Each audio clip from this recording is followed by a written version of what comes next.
Well, hello, everybody. Hope you're doing well. Thank you so much for joining us this weekend for our weekend message here at Deep Rivers Church. As always, if you are out of town, because it is summer, hope you're having a great time. If you're not feeling well, as always, hope you bounce back and you're able to join us again real soon. What's going on this week? Yeah, summer's starting to wind down, but we actually have a pretty busy week.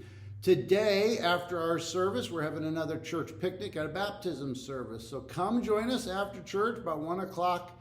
We'll be here. If it's raining, if it's nice, we'll be at the corner of Grandview and Hornerstown Road, right on the Swatara Creek. So Monday night is the last equip class. Tuesday night, we're going to a migrant camp trip, 4:30 to 8 o'clock. Wednesday night, we're having prayer house, as always, 7 o'clock. Friday morning is the Men's Connect. And then Saturday night, we're going to a Senators baseball game. If you want to go, meet us at ticket office at 5 o'clock. And then the first pitch is at 6. Saturday night. So that's everything that's going on. Check the email that this link was sent with and for more information. All right. We are starting to wind down our summer sermon series on different biographies in the Bible. And there have been a lot of biographies of people that, we would have a hard time relating to. Old Testament folks lived in very different times, very different places, had, Queen Esther. Just all kinds of different people that we looked at their lives.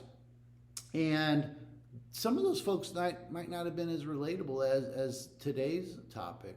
Today we're going to look at the life of Peter.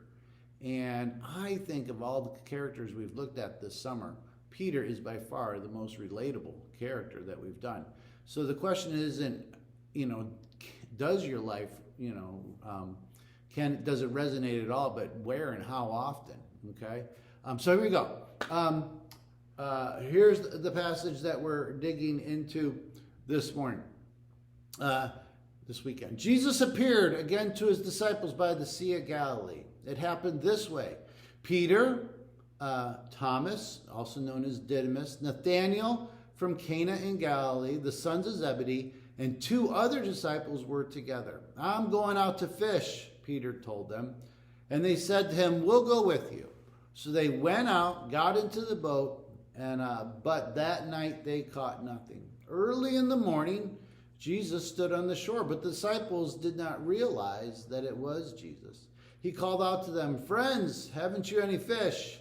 No, they answered. He said, throw your net on the right side of the boat and you will find some. When they did, they were unable to haul the net in because of the large number of fish.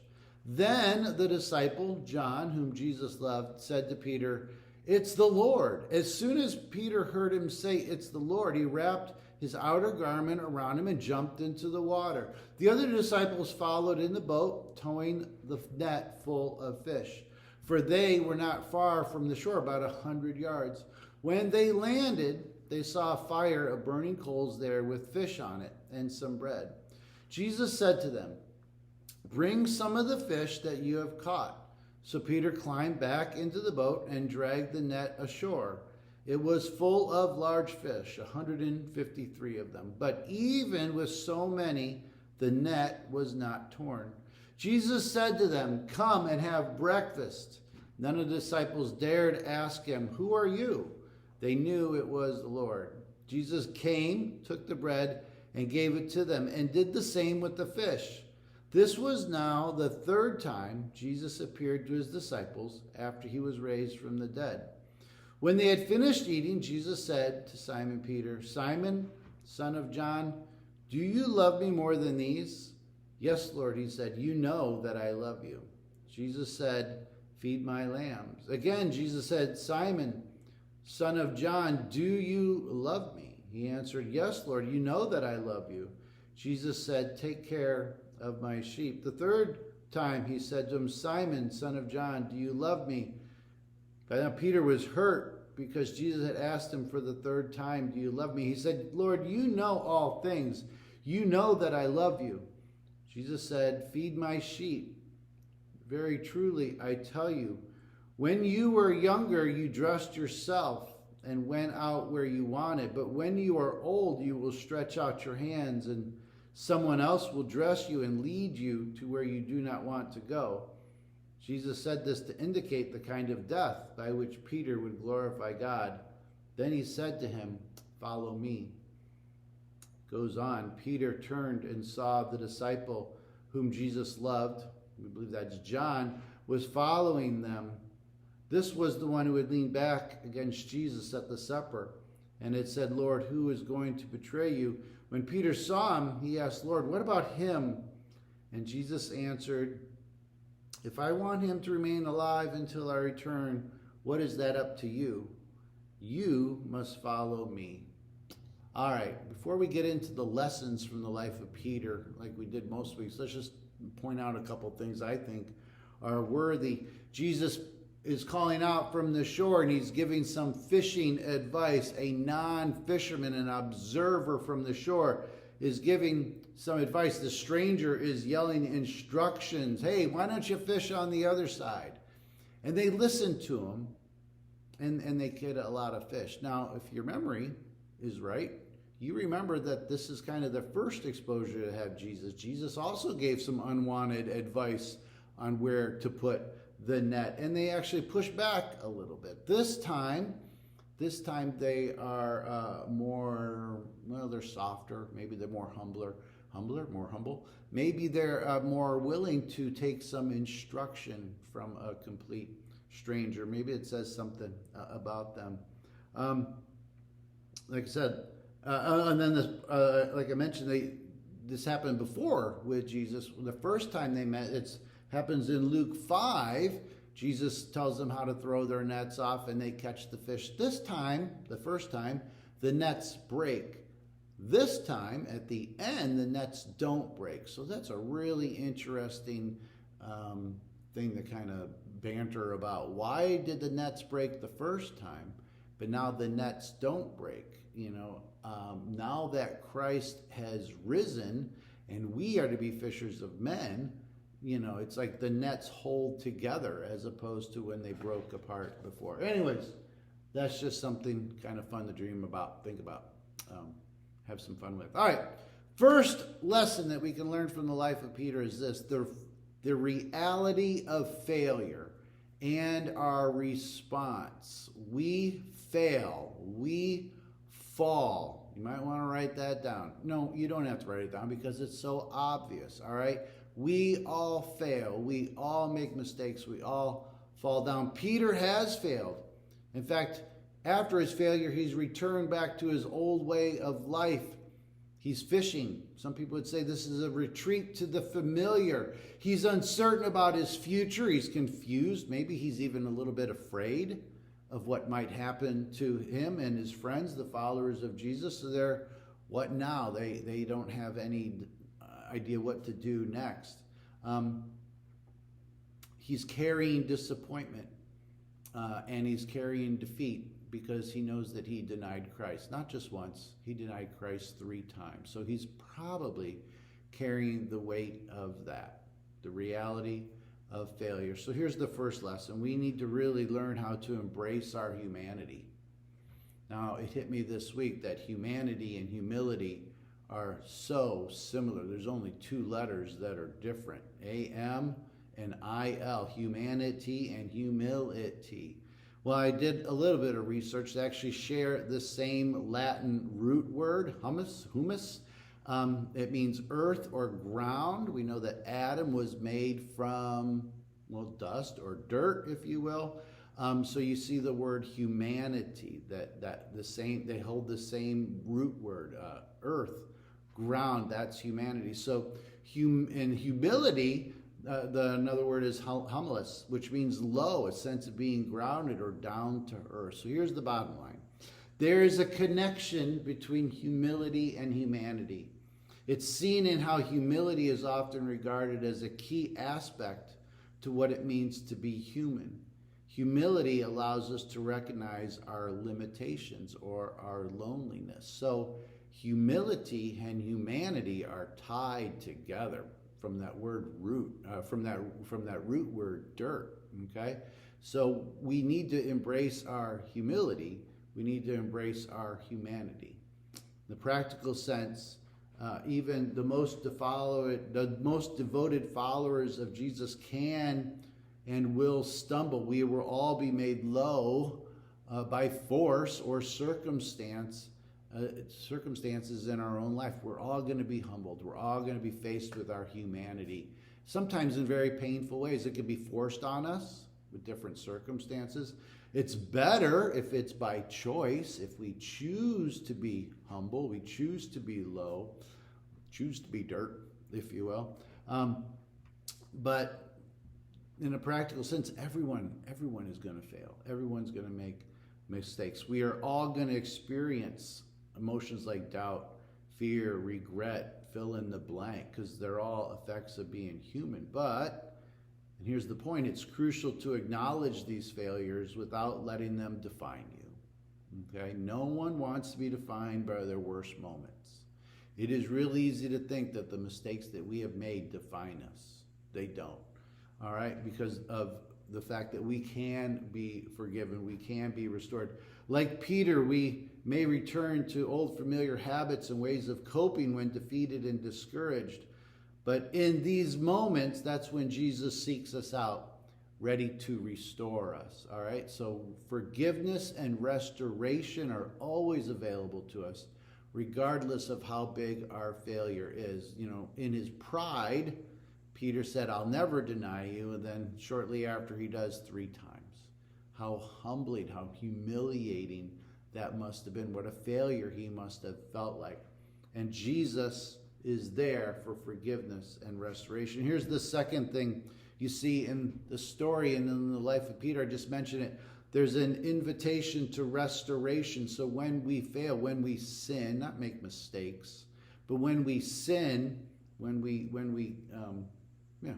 leave the word sin. When we sin, we fail. Peter, okay, so back to the story of restoration. Peter jumps into the water and swims to the shore. Again, it's showing his eagerness and his enthusiasm. And what does he find? Jesus is on shore making breakfast. Now, this might be kind of an interesting or strange thought, but here's Jesus. See Jesus doing a lot of things in his life. We never really saw him prepare a meal, at least. So Jesus is on the shore. He's making breakfast. So why is it significant that he's making breakfast? Because he's providing a shared meal. He's desiring fellowship with them. He's not just there, hey, I'm going to forgive you and I'm going to move on. He's stopping. He's preparing a meal for them because this restoration is tied to fellowship. He wants to have fellowship, relationship with these folks. So he's not just going to forgive Peter and move on. He's stopping. He's providing a meal. So the lesson for us is that restoration comes through our relationship. Jesus' invitation to share breakfast is deeply relational. It illustrates a desire to restore Peter by providing a meal, fellowship, and again, not just forgiveness. It's not just about forgiveness. He wants relationship. So in our spiritual journey, restoration is going to come through relationship. First off, primarily it comes through relationship and restoration, forgiveness, fellowship with Jesus, if you will, but then others come and play a role in that as well. So here's the question: are we willing to engage in relationship as both a verb and a noun with Jesus and allow him to restore us? Okay, so when we fail, when we sin, when we not just make mistakes, all right, I'm not talking about having a car accident, that's a mistake, but when we fail morally, I guess I should say, are we willing to enter back into the relationship and experience restoration? Jesus 3 times says to Peter, "Do you love me?" And again, it mirrors his 3 denials. But it's also about reaffirming Peter's love and commitment to him. So Jesus is also giving Peter the chance to reaffirm his commitment back to Jesus. Okay, so it's kind of interesting because the third lesson we can learn from the life of Peter is a call to purpose. There is a call for our purpose. Jesus gives Peter a job. He gives him an assignment. He says, feed my sheep, take care of my sheep. He says, feed my lambs, take care of my sheep, feed my sheep. Jesus reinstates and promotes Peter as a leader. So the lesson for us is God has a purpose and an assignment for our lives. We talked about this last week with Mary, the mother of Jesus. She was given quite a unique, challenging assignment. We all have an assignment. We all have a purpose to live. So that's the lesson for us. No matter our failures, God has a purpose for each of us. He uses our experiences, good and bad, to equip us for service. Okay? What is God calling you to do? And how can you use your gifts and your experiences and even your failures to do that? God has allowed us to make some mistakes, and he's allowed us to fail, maybe for the benefit of other people. So here's the last point. There is a cost to discipleship. There's no getting around it. Jesus ends this conversation with Peter by revealing that he will have some pretty hard trials and challenges. He says to Peter, you will stretch out your hands. You get the inference there? What happens when your hands are stretched out like this? We know Peter was crucified. Later on, you will stretch out your hands and someone will lead you where you do not want to go. Jesus tells Peter that following him comes at a cost, but it's a cost that leads to even more of God's glory. Jesus said this to indicate the kind of death by which Peter would glorify God. So here's the lesson for us. Discipleship involves sacrifice, surrender, submission. That's what we talked about last week. Those are hard words for us sometimes, but discipleship, being a follower, not just a believer, but a follower of Jesus, involves some sacrifice. Following Jesus is not always easy. It will require an expense. It will require a cost. In fact, Jesus, throughout the Gospels, is kind of warning people, hey, tap the brakes. You need to know what it means to follow me. He says, don't build a tower without counting the cost. The king doesn't go into a battle without recognizing what he has versus his enemy. We need to go into this idea of following Jesus knowing full well. And, maybe the church, the American church, maybe has sugarcoated. We've done things to make it more attractive to people. And in the long run, maybe that has hurt the cause, because then people get in and they realize, hey, life's not automatically great. There is a cost to discipleship. But Jesus assures these sacrifices are part of our journey that leads to a deeper intimacy with him. And that's ultimately what it's about, having a relationship with Jesus that brings us fulfillment and joy and intimacy. So the question is, are we ready to embrace the cost of discipleship? Are we willing to follow him even when the path is difficult? So there's a cost. But this is a thought might be a little challenging to you. I want you to think differently for just a moment. There is also a cost to non-discipleship. There's a huge cost to non-discipleship. Non-discipleship, as in holding back and not being a full follower, that cost is a lack of spiritual growth and a distance from God. That cost is an inability to fully experience the blessings and the purposes that come from following Christ. Non-discipleship leads to a life that is not aligned with God's will. It leads to feelings of emptiness and dissatisfaction. So if you're trying to walk with a foot in both worlds, you're just going to be frustrated. All right? Jesus wants us to be fully committed to him. So there is a cost to holding back. Failing to engage in discipleship can lead to a lack of moral grounding, which leaves us struggling to embody the values of love, compassion, and justice. This can lead to both destructive issues in our personal lives, but even in our society at large as well. So it can lead to a lack of moral grounding. Everybody does what they want. Discipleship also includes being part of a community of believers. So being a disciple means being in a community, means being in relationship with other people. So non-discipleship can result in isolation and a lack of supportive relationships. Discipleship involves serving others.